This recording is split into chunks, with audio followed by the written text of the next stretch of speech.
You ask Tiger to solve. This deals with linear equations with one unknown. The final result is x equals -1. Let's solve it step by step. Group all constants on the right side of the equation. Add 6 to both sides.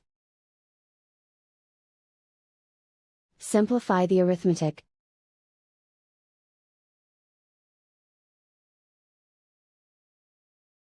Isolate the x. Divide both sides by -2. Cancel out the negatives. Simplify the fraction. Move the negative sign from the denominator to the numerator. Simplify the fraction. And so the final result is x equals -1.